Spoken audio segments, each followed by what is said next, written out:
Get ready with me and let's talk about jury duty.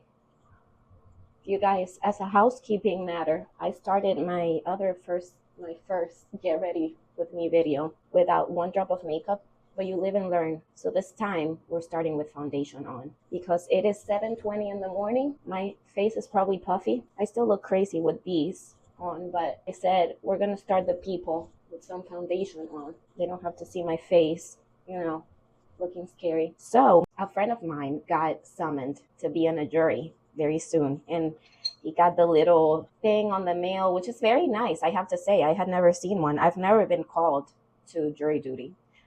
I was curious whether you guys have ever been called, and was your experience good? Was it bad? Was it a long trial, short? I know sometimes people want to know how to get out of it, but here's my take. I think, there was a time in history not too far away, not too long ago, where juries looked all the same, all the jurors looked the same. So I think, since a lot of people gave their lives to allow the right for women, African Americans, all citizens to be on juries, that we should exercise that right. Many countries with civil law, for example, have just a judge. One person decides your case. I think it's really cool that we have a jury system here. So don't try to get out of it. Just be a good citizen. Do your duty to your country. But anyway, you might have some questions about, well, how does this all work? Practical matters. For example, what do you wear to jury duty? I would have that question for sure. So they tell you in the summons not to wear flip-flops or shorts. And I think the best would be business casual and wear pants or a jacket because it does get cold in the courtroom. You're going to be there all day. And if you are somebody who gets cold like me, you will be cold if you wear a skirt or a dress or you don't bring a jacket. So do that. Another question, what about parking? Well, they usually validate your parking. I know in certain courthouses, at least, there is a designated juror parking. So they usually give you instructions on how to get your parking validated. You don't have to worry about that. What about lunch? Something I would ask too. Do they give me lunch? So you will have a lunch break. Usually around the courthouse, there are many places where you can buy lunch.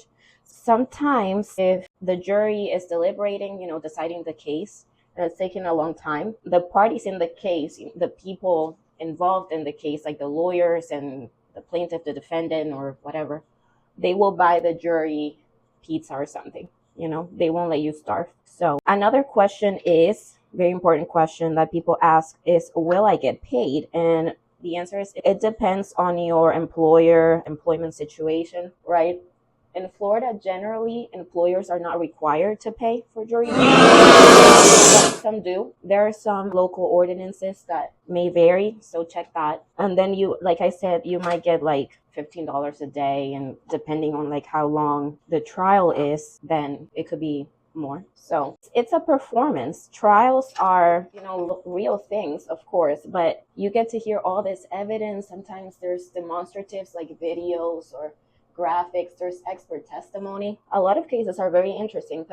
I think it's cool to get to witness that and experience that. And I think most people, after they serve on a jury, that they actually enjoy it. And juries take their jobs very seriously, which I think is really nice. There's a really good show on Netflix. I think it's called Jury Duty, where this guy, he's chosen for a fake jury. So everybody is an actor, the judge, the witnesses, all the other jurors except for him, but he doesn't know that. And my gosh, it's so funny, so good. I think it's on Amazon. I don't know if I already said that, but if you want to laugh, watch that show. It's so good. He really enjoys being a juror, but some wild stuff happens in that show. So yeah. So then you might wonder, well, what if I can't make it?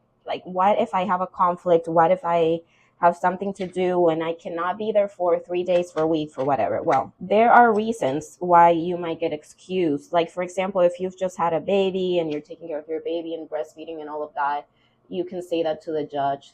If you're over 70, you don't have to be on a jury. You can ask to be excused.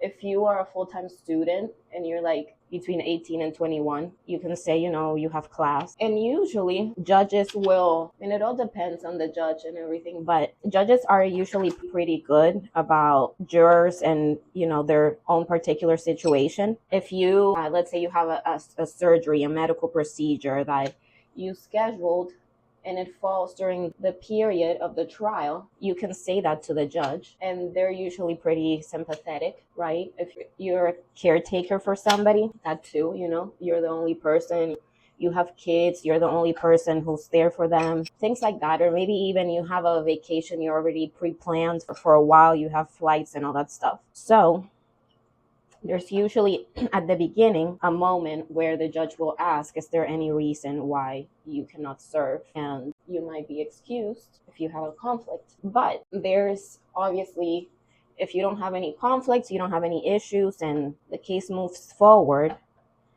the parties will do what's called a voir dire or jury selection. And that's where the real process of choosing people starts to happen. So they might start by giving you juror questionnaire in some cases, where they ask you questions that are related to you or the particular case that you're going to be judging or trying. I forgot to say, some people also have like religious excuses. Some religions don't believe in like judging other people like that. So that's another one in this case. And let me know if you want to talk about jury selection in itself. That's actually a pretty cool part of the process, in my opinion. And something cool people might not know is sometimes in cases where the stakes are very high, the lawyers in one or the other side or both will hire focus groups. It's like a fake jury before the case. So they'll pay random people and put on a fake trial in front of them, or ask them about certain questions and issues in their case and see how a group of people would react. But usually, that costs a lot of money. So maybe, bigger companies do that and can afford it. And many times lawyers also, they'll hire jury consultants. So those people will analyze the jury you have in your case, you actually have, and how might they react to the issues based on a lot of factors. But human beings are complex, and it's very hard to predict exactly how people are going to react to everything. You can't put people in a box. You can try, but it doesn't always work.